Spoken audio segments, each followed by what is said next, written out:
지금 11호 태풍 흰남노가 제주 근처까지 지금 진행하고 있고 벌써 어제 뉴스에 보니까 제주에서 200mm 이상 벌써 비가 내리는 지역도 있다고 하고요. 오늘 뉴스에 보니까 서울 지역은 오늘 밤 0시부터 내일 하루 종일 한 200mm 정도 오는 거로 지금 예측이 되고 있고 일기예보가 계속 시시각각 변하고 있더라고요. 안 그래도 수해 때문에 많은 피해로 어려움 속에 빠져 있는 국민들이 있는데 또 태풍이 온다는 것 때문에 많이 불안해하고 힘겨워하는 분들이 많이 있습니다. 이 어려움들이 최소화될 수 있도록 여러분들 함께 기도해 주시기를 부탁합니다. 저를 따라서 한번 해주시기 바랍니다. 내 인생의 태풍을 하나님이 피하게 하실 것입니다. 우리 옆 사람에게 한번 얘기하도록 하겠습니다. 하나님이 당신의 인생의 태풍을 피하게 하실 것입니다. 아멘. 우리 손을 이렇게 들고 앞뒤 좌우에 돌아보시고 잘 오셨습니다. 힘내세요. 잘 오셨습니다. 반갑습니다. 인사하겠습니다. 프랑스 철학자 중에 사르트르라는 사람이 있는데요. 이 사람이 닫힌 방이라는 책에서 이런 얘기를 했습니다. 타인이 곧 지옥이다. 다른 사람을 타인이라 그러지요. 타인이 곧 지옥이다. 유명한 문장을 남겼습니다. 3년 전에 우리나라에서 드라마 제목이 이런 게 고시원을 중심으로 해서 이런 드라마가 나왔던 적이 있어요. 타인이 지옥이다. 이 제목으로 드라마가 우리나라에서 만들어진 적이 있습니다. 보신 분이 계신지 모르겠어요. 오늘 우리가 읽은 성경에는 아이를 가질 수 없어서 고통을 겪는 한나라고 하는 이름의 불임 여성이 나옵니다. 그런데 한나는 아이를 가질 수 없다는 불임이라는 고통보다 자기 옆에 있는 사람들 때문에 더 고통을 겪고 있습니다. 한나 가까이에 있는 사람들, 특히 한나하고 한 집에 살아가는 사람들이 한나를 괴롭게 만들었어요.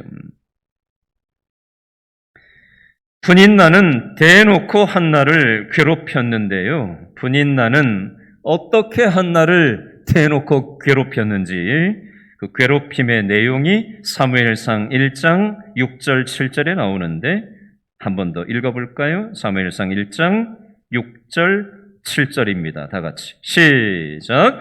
여호와께서 그에게 임신하지 못하게 하심으로 그의 적수인 분인나가 그를 심히 격분하게 하여 괴롭게 하더라. 매년 한나가 여호와의 집에 올라갈 때마다 남편이 그같이 하매 분인나가 그를 어떻게 했어요? 격분시키므로 그가 울고 먹지 아니하니. 아멘. 자, 여기 보면 격분이라는 단어가 6절에 한 번, 7절에 한 번, 한글로는 2번만 나오는 것처럼 번역이 되어 있는데 원 의미에 보면요 3번 반복되는 것으로 표기되어져 있습니다. 이 격분이라는 말을 다른 말로 하면요 마치 천둥이 치는 것과 같은 그런 상태의 의미를 담고 있습니다. 여러분 천둥이 친다고 생각해 보세요. 우르릉 꽝 하면 그냥 번쩍하고 그냥 꽝 하고 땅이 그냥 막 흔들리는 것 같은 느낌이 들지 않습니까? 이 격분하게 만든다라는 것은요 사람의 마음이 그냥 막 꽝 하고 그냥 뭐가 땅이 울리는 것처럼 마음이 그냥 뒤집어진다는 걸 얘기하는 거예요. 한 번도 아니고요, 2번도 아니고요, 3번도 아니고요. 한글 성경에는 1번, 2번, 3번 한 것처럼 쓰여 있지만 이건 계속해서 진행형으로 이 단어가 표기가 되어 있어요. 계속적인 격분이 이 집안 생활에서 한나를 분인나가 그렇게 괴롭게 만들었다라는 것입니다. 자, 한나의 남편 엘가나는 한 집에 사는 한나의 남편 엘가나는 한나에게 어떻게 했을까요? 자, 이런 분위기 속에 8절에 보니까 남편 엘가나가 부인 한나한테 말하는 내용이 나옵니다. 사무엘상 1장 8절 다 같이 시작. 그의 남편 엘가나가 그에게 한나에게 이르되 한나여 어찌하여 울며 어찌하여 먹지 아니하며 어찌하여 그대의 마음이 슬프냐 내가 그대에게 10 아들보다 낫지 아니하냐 하니라. 아멘. 무슨 뜻이냐면요, 아이를 갖지 못하는 이 불임 여성 한나가 한 집에 사는 두 번째로 들어온 여인 분인나한테 격분시키는 걸 겪으면서 힘들어하고 밥도 안 먹고 울고 슬퍼하면서 지내니까 그 모습을 보면서 남편 엘가나가 얘기하는 거예요. 어찌하여 우냐? 어찌하여 밥을 안 먹냐? 어찌하여 지금 그렇게 슬퍼하냐? 자식 없어도 되니까 내가 자식 10명 있는 것보다 내가 당신 옆에 있는 게 낫지 않냐? 라고 하면서 다정하게 위로하는 말로 볼 수가 있습니다. 그런데요, 한나가 지금 고통스러운 것은 아이가 없는 것 때문에 고통스러운 것도 물론이긴 하지만 그것보다 뭐가 더 한나를 고통스럽게 했냐면요, 자기 뒤에 들어온 이 분인나라는 여인이 나는 아이를 낳았다, 너 아이도 못 낳지? 하나님한테 저주를 받아서 너는 못 낳은 거야. 그 시대는 아이 못 낳으면 하나님께 저주받아서 못 낳은 것 같다라고 생각하던 시대였거든요. 그러니까 날마다 그렇게 격분시키니까 한나가 그게 그렇게 힘들었던 거예요. 근데 남편이 와서 다정하게 위로하는 것처럼 볼 수도 있지만 사실 이 일이 이렇게 된 거는 원인 제공을 누가 한 거예요? 남편 엘가나가 다른 여자를 들여서 일이 이렇게 된 거거든요. 그냥 아이 없이 그냥 둘이 살면 되는데 아이를 만들어야 된다라는 생각 때문에 두 번째 여인을 들인 게 문제 원인의 발단이 된 거예요. 남편이 이 일을 이렇게 만든 셈이 된 거예요, 결국은. 여러분, 이것을 통해서 우리는 무엇을 알 수 있을까요? 나를 힘들게 만드는 것은 항상 어디에 있다? 내 가까이에 있다, 주위에 있다라는 얘기입니다. 교보생명 경영연구소에서 나온 2021년 한국 반려동물 보고서라는 게 있더라고요. 2020년 말 현재 반려동물을 기르는 반려가구는 604만 가구고요. 한국 전체 가구의 29.7%를 차지하고 반려인은 1,448만 명으로 우리나라 사람 4명 중에 1사람 이상이 반려동물과 함께 살아가고 있다고 합니다. 우리 성도분들 중에서도 반려동물 키우시는 분들이 있으실 텐데요. 반려견 양육 가구가 선호하는 견종을 또 분석을 해놨더라고요. 1등 뭔지 아세요? 몰티즈 1등 23.7%, 두 번째는 푸들 19%, 포메라니안 11%, 이런 순서로 인기가 있더라고요. 제가 이 얘기를 하면 아이 목사님 뭐 설교하다 말고 강아지 얘기를 하나 나는 우리 집에는 그런 거 안 키운다, 이렇게 얘기하시는 분도 있을 텐데요. 제가 지금부터 하는 말을 잘 들어보세요. 이런 말이 있습니다. 사람은 누구나 다 예외 없이 2마리의 개를 키우고 있다. 우리 집에 개 없는데?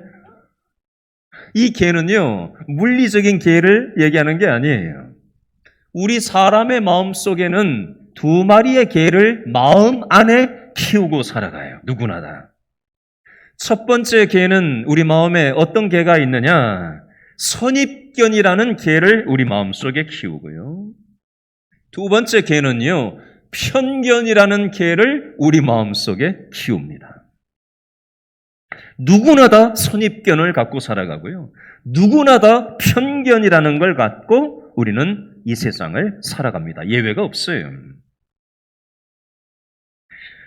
우리는 이 세상을 살아가면서 나 아닌 타인이 나를 향해서 상처를 주고 괴롭게 만든다라고 생각합니다. 그 속에는 타인이 나를 향해서 선입견을 가지고 편견을 가지고 바라보고 대하고 말하고 행동하기 때문에 우리가 상처를 받고 고통스럽게 살아갈 때가 있습니다.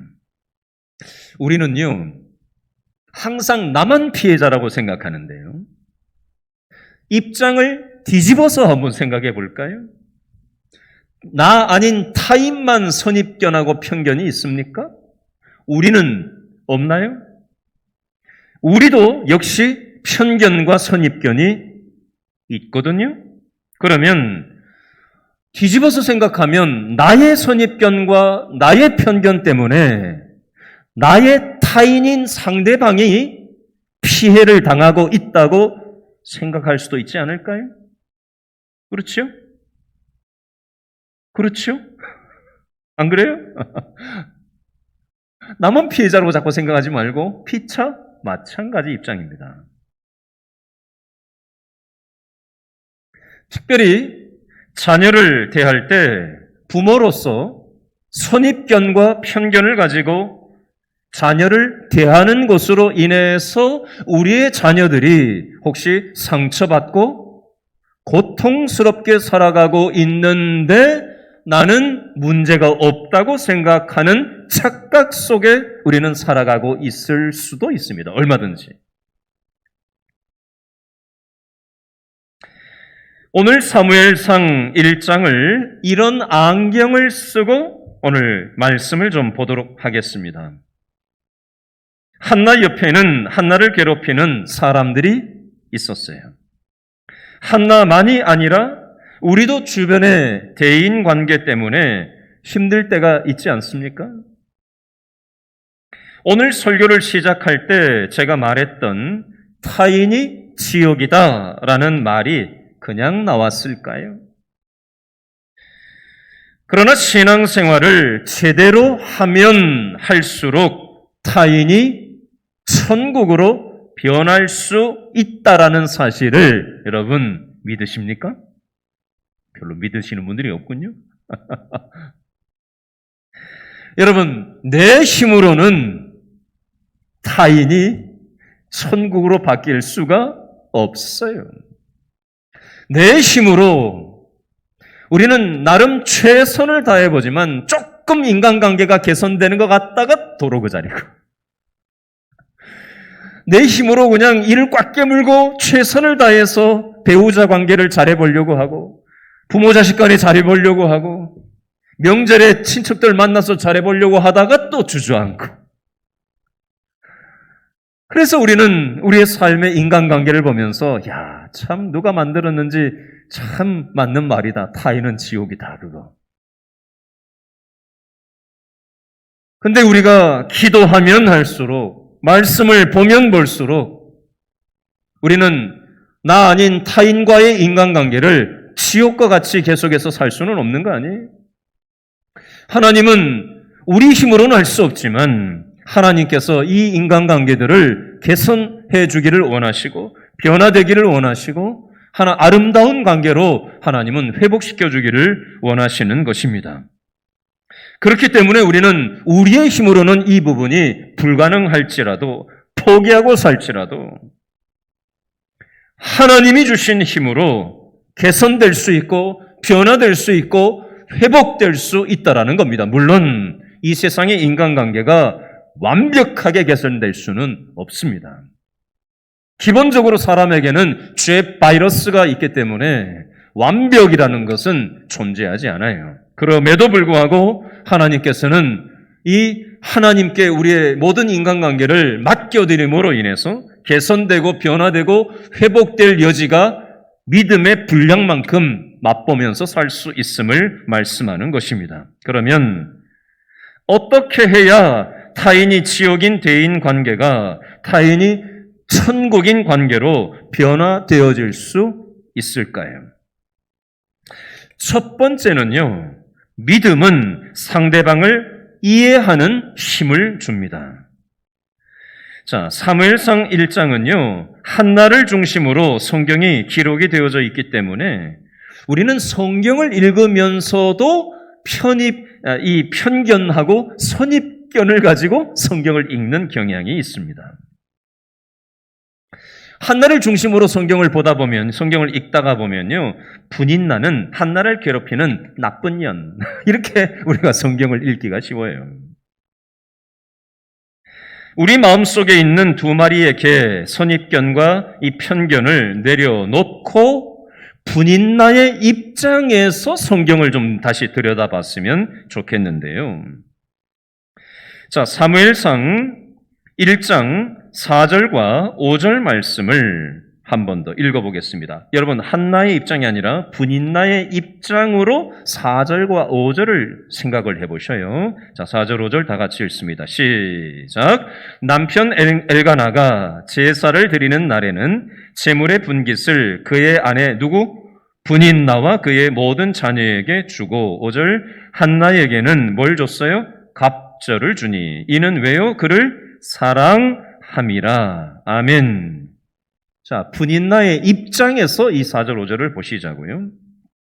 남편이 제사 예배 드리는 날에 몫을 나누어 주는데 분인나한테는 하나를 챙겨주고, 예를 들면 하나를 주고 한나한테는 2배를 줬다는 얘기예요. 이유가 뭐라고 돼 있어요? 5절에 누구를? 분인나를 사랑하지 않고 누구를 사랑했기 때문에? 한나를 사랑했기 때문에 2배 갑절로 챙겨줬다라고 얘기합니다.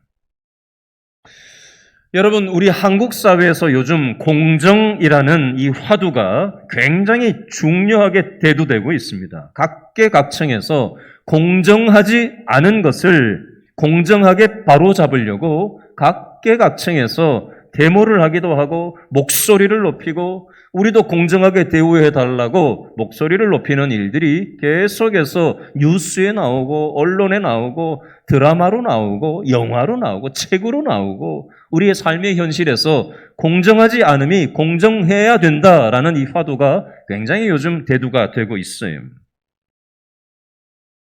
자, 분인나의 입장에서 한번 생각해 보면요. 아니, 한나나 분인나 나나 아니 한나 하나 줬으면 나도 하나 줘야지 왜 한나는 2개 주고 나는 하나만 주냐 이거예요. 더군다나 한나는 혼자고 나는 딸린 애들까지 있는데 나는 하나 주고 애들하고 다 같이 나눠야 되는데 한나는 애도 없는데 2배나 주는 이런 불공정함이 어딨냐. 그렇지 않습니까? 분인나 입장에서 한번 생각해 보자는 거예요. 저 여자 한나는 아이도 못 낳았는데 나는 아이들도 복수로, 성경에 보면 복수형으로 써 있어요. 아들들, 딸들을 낳았다고 돼 있어요. 최소 2남 2녀 이상을 낳았다는 얘기예요. 이렇게 많은 아이들도 낳아줬는데 왜 저 여자만, 애도 없는 저 여자만 사랑하고 나는 사랑하지 않고 이런 불공정한 처사가 어디 있냐. 분인나 입장에서 열받지 않겠어요? 화가 나지 않겠어요? 억울하지 않겠어요? 그렇지 않습니까? 남의 얘기라고 별 관심이 없어요. 내 얘기가 되면 그냥 못 견디는데 들고 일어나는데 남의 얘기니까 우리는 별 관심이 없어요. 여러분, 분인나 입장에서 굉장히 속상했을 거예요. 사무엘상 1장 8절 말씀해 보면 남편 엘가나가 한나한테 하는 말이 나와요. 뭐라고 얘기하죠? 1장 8절에 보니까 어찌하여 울고 어찌하여 밥을 안 먹고 어찌하여 마음이 슬퍼하냐. 내가 그대에게 10 아들보다 낫지 아니하냐. 이거 얼마나 다정하고 부드러운 위로의 남편의 말이에요. 한나 입장에서는 좋게 들렸겠죠. 근데 분인나 입장에서는 이 말이 어떻게 들렸을까요? 나한테는 저런 말 한 번도 안 하면서 저놈의 남자가 저 여자한테는 가가지고 별 아양을 다 떠네? 얼마나 열불이 났을까요?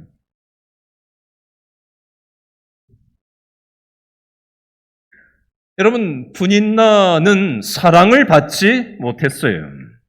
불공정한 대우를 받았습니다. 사실 분인나가 잘못한 건 없어요. 그렇죠? 와서 아이 낳아준 것밖에 없다고요. 뭘 잘못했어요? 분인나도 남편의 사랑을 받고 싶은 거고요. 분인나도 남편의 관심을 받고 싶어요. 근데 그 남편의 관심도 남편의 사랑도 받지 못하고 차별 대우를 받고 있는 거예요. 얼마나 속상하겠냐고요.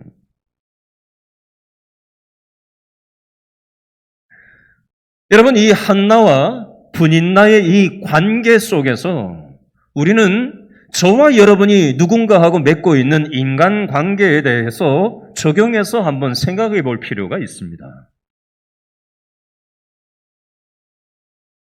이번에 명절에 가시면 돌아오는 주말에 이제 명절에 추석 명절을 지나러 가실 거 아니에요? 그죠? 그러면 부모도 만나고 자녀도 만나고 형제도 만나고 친지들도 이제 만나실 거잖아요? 근데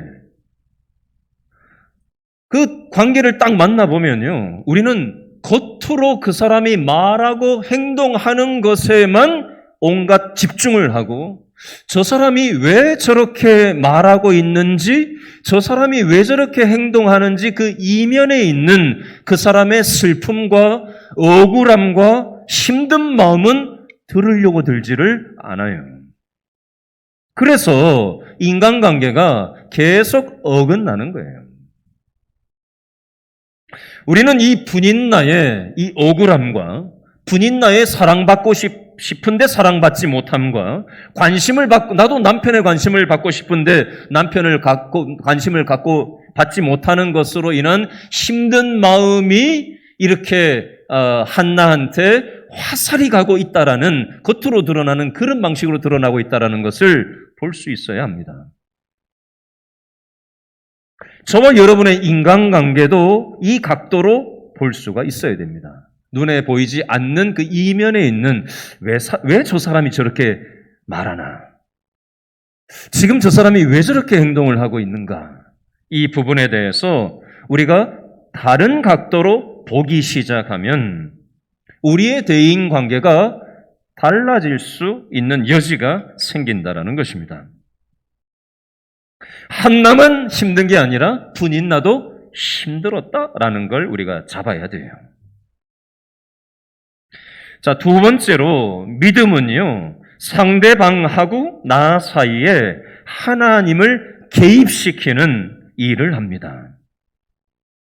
자, 1장 6절 말씀해 보니까 격분시키고 괴롭게 했다, 분인나가 한나를. 분인나의 생각 속에는요, 내 남편의 사랑을, 엘가나 내 남편의 사랑을 다 빼앗아간 저 한나, 저 여자, 저 나쁜 년 하는 그 마음이 있었어요. 여러분, 분인나의 한나가 지금 분인나의 사랑을 뺏어왔습니까? 꼬리를 쳐가지고 엘가나 남편의 사랑을 일부러 뺏어온 겁니까? 그게 아니잖아요. 근데 지금 분인나는 어떻게 생각하고 있는 거예요? 모든 원인이 저 여자 한나한테 있다라고 나를 세우고 대하고 있는 거예요. 근데 한번 뜯어서 보자고요. 사실 누구 때문이죠? 남편 엘가나가 두 번째 부인으로 분인나를 들인 게 이게 갈등의 씨앗이 된 거예요. 남편 때문이라고요, 사실. 근데 남편한테 따지고 들지 않고 한나한테 싸우려고 죽자고 달려들고 있습니다. 자, 이때 한나는 어떻게 반응했을까요? 분인나하고 머리끄댕이 붙잡고 싸웠을까요? 이런 일이 있을 때마다? 한나는 오늘 본문에는 없지만 다음 주 본문에 나오는데요. 사무엘상 1장 10절에 보니까 한나는 분인나하고 맞서 싸운 게 아니라 이 문제를 누구한테 들고 갔어요? 하나님 앞에 들고 나갔습니다. 그리고 기도했어요. 저 여자 복수를 해주십시오라고 기도하지 않고요.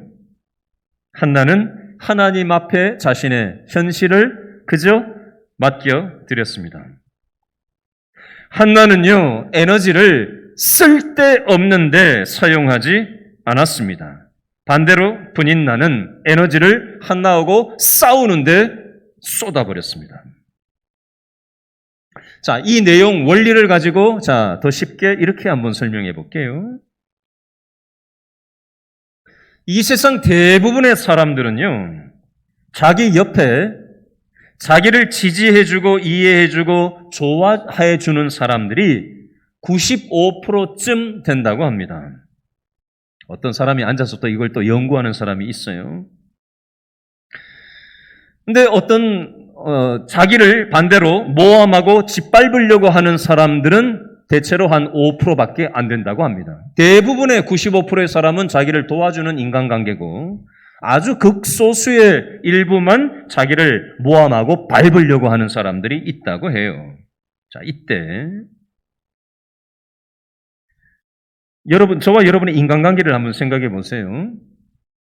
나한테 험하게 하는 사람들에 대해서 여러분들은 에너지를 몇 프로 정도 쓰십니까? 대부분의 사람들이요, 5%밖에 안 되는 나한테 잘못하는 그 사람들에 대해서 나의 에너지를 막 95%까지 써버린다는 거예요. 저 인간이 나한테 왜 이러지? 스트레스 받고, 걱정하고, 염려하고, 온갖 에너지를 거기다가 다 쏟아버려서 인생을 소진을 해버린다는 겁니다. 그러면 어떻게 될까요? 불행해지는 거죠. 맨날 앉아가지고 스트레스 받고 걱정하고 근심하고 5%밖에 안 되는 사람이 나한테 미치는 영향력이 마치 95%라도 되는 것처럼 거기에 빠져서 에너지를 다 빼고 살면 어떻게 되겠어요? 불행할 수밖에 없지요, 인생이. 날마다 불행할 수밖에 없지요. 분인나가 그랬다는 거예요. 한나한테 화살을 돌리고 에너지를 한나한테 그냥 볼 때마다 격분시키고 그냥 막 들었다 놨다 하고 별소리를 다 하고 그냥 막 거칠게 얘기하고 막 그렇게 했다는 거예요. 반대로 한나는 분인나한테 집중하지 않았고요. 하나님께 집중했습니다. 여러분, 여기까지 내용이 그냥 표면적으로 보이는 사무엘상 1장 1절부터 8절 내용이라면 이 내용은요, 사무엘서 전체 중에서 어떤 것과 비슷하냐면요. 자, 여기 지금 블라인드를 쳐놔가지고 밖에 안 보이는데 여기 창문이 조그만한 게 있어요. 그죠? 창문 있죠? 여기 교회 창문 있잖아요.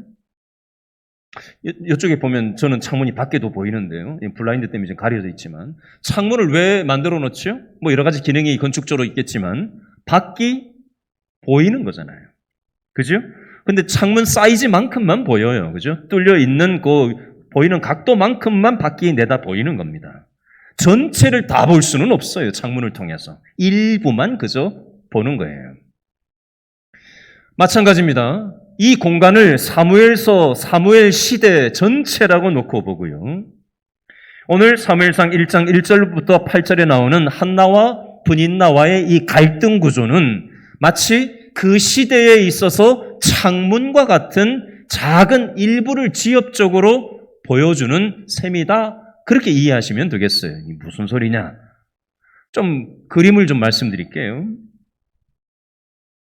창세기, 출애굽기, 레위기, 민수기, 신명기를 지나면서 여호수아서가 나오죠. 그죠?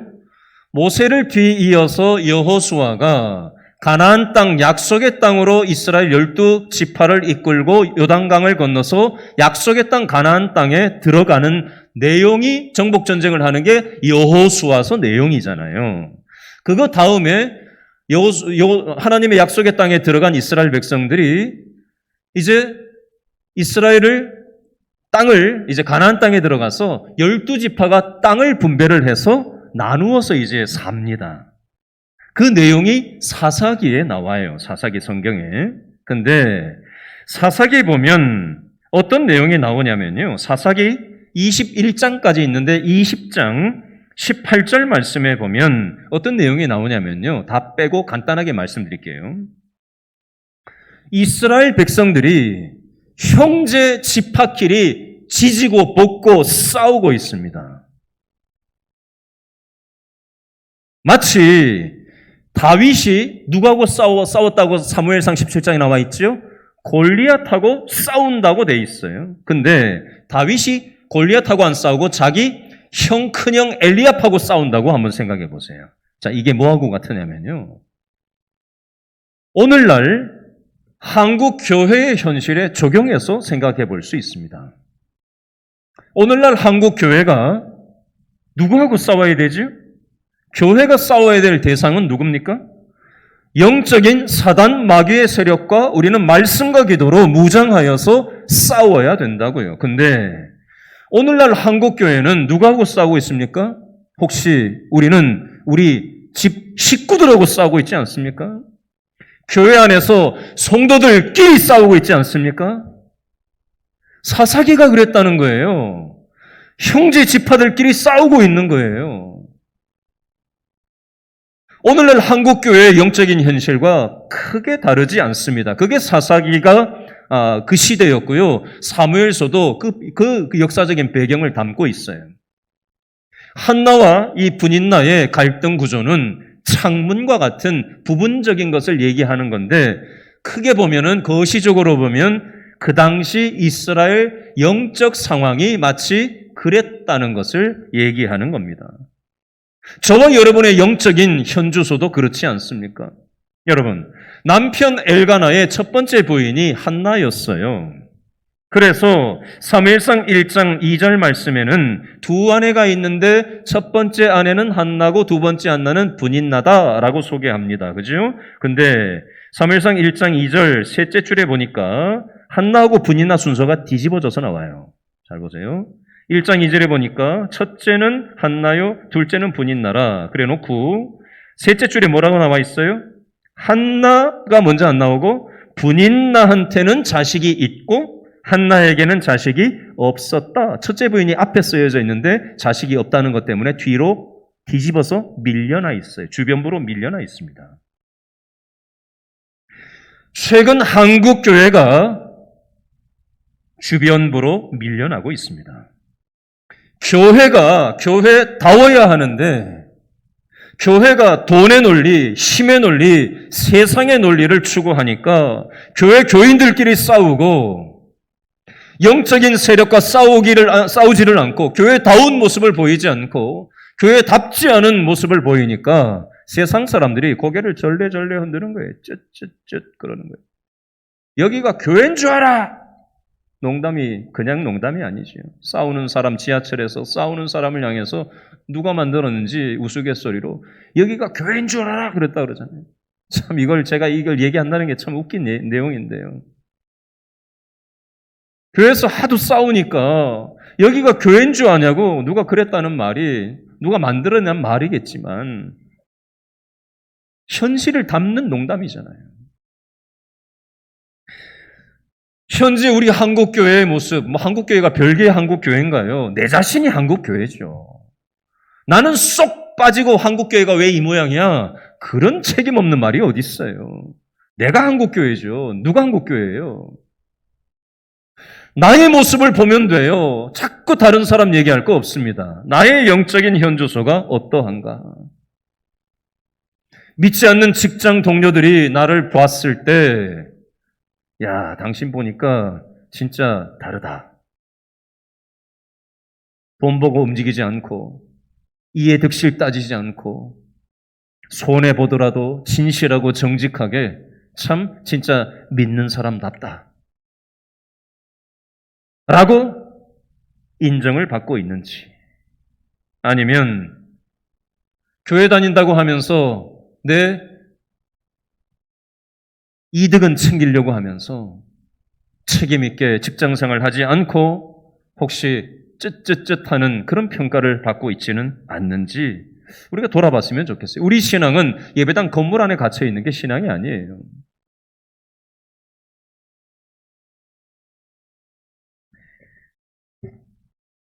이 시대가 왜 그랬냐? 사사기 제일 끝장끝절 사사기 21장 25절에 보니까 그 원인이 나와 있어요. 그때의 이스라엘에 왕이 없으므로 사람이 각기 자기의 소견에 옳은 대로 행하였더라. 하나님이 이스라엘 나라의 왕이시라야 되는데 하나님이 내 인생의 중심에 딱 자리 잡지를 않으니까 내 소견에 옳은 대로 인생을 마구잡이로 내가 원하는 대로 감정대로 생각대로 내 이득대로 살아가더라는 겁니다. 그게 사사시대였고 사무엘 오늘 본문의 시대 배경이에요. 여러분, 저와 여러분들은 어떻습니까? 저와 여러분들의 인생의 왕이 과연 하나님이십니까? 아니면 우리도 내 소견에 옳은 대로 살아가고 계시진 않습니까?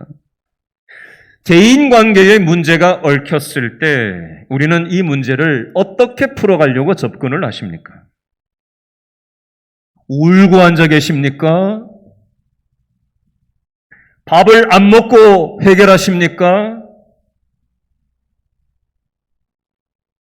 아니면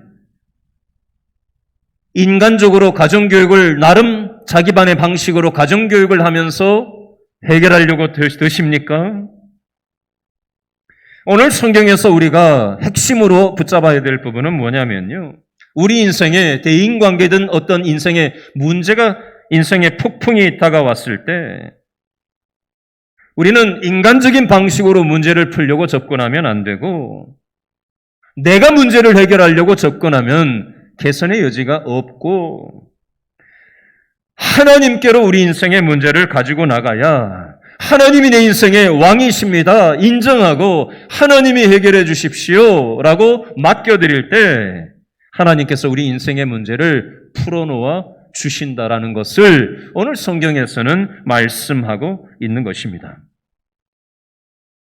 하나님은 아이를 낳지 못해서 힘들어하는 한나의 아픔도 보셨고요.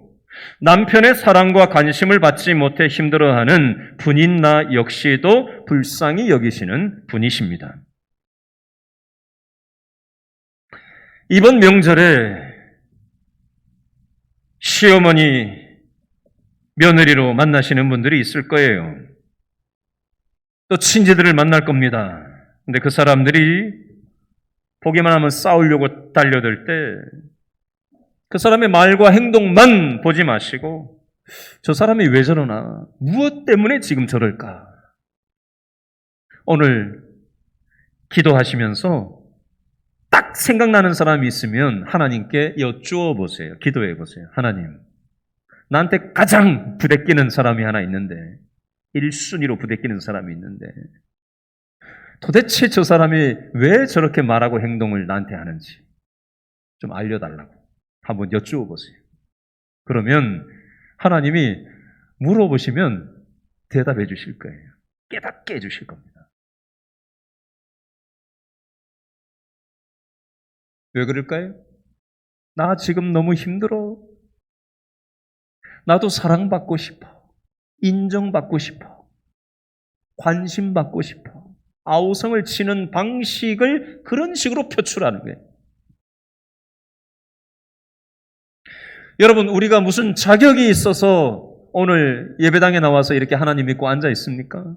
우리가 뭘 하나님 앞에 대단한 걸 한 게 있어서 우리가 구원받고 여기 앉아 있습니까? 아무 자격 없는 사람들 아니에요? 우리도 다? 그지요? 우리도 그 은혜를, 자격 없는 우리에게 은혜를, 십자가의 그 은혜를 우리에게 주셨다면 우리도 나만 복 더 달라고, 나만 뭔가 해결되게 해달라고 그렇게 기도하는 게 아니라 하나님의 백성답게, 교회답게 우리가 살아야 되지 않을까요? 완벽한 삶을 우리는 살 수 없을지 몰라요. 그럼에도 불구하고 하나님은 우리가 그 은혜를 받았다면, 여러분 세상 살기 요즘 너무 힘들잖아요. 그죠? 다들 외롭잖아요. 아닌 척하고 살아가지만 다들 되게 외롭고 힘들잖아요. 다들. 그러니까 자꾸 거칠어지는 거예요. 표현도 거칠고 행동하는 것도 거칠고. 사랑받고 싶고 관심받고 싶고 너무 힘들다고 아우성 치는 거예요. 하나님이 연약한 우리들을 십자가로 품어주신 것처럼 우리도 내 옆에 있는 부대끼는 사람들을 품어주고 참아주고 불쌍히 여기고 하나님의 마음으로 안아줄 수 있는 넉넉한 품을 가지고 우리가 이 거친 폭풍우가 몰아치는 끊임없이 우리 마음의 폭풍우가 끊임없이 밀어닥치고 있지 않습니까? 상상을 초월하는 그 폭풍우가 우리 마음속에 계속해서 밀어닥치고 있지 않습니까? 하나님께 맡길 때 하나님께서 품을 수 있는 품을 우리들에게 허락하여 주실 줄로 믿고 축복의 통로로 살아가는 저와 여러분 될 수 있기를 바랍니다. 기도하겠습니다.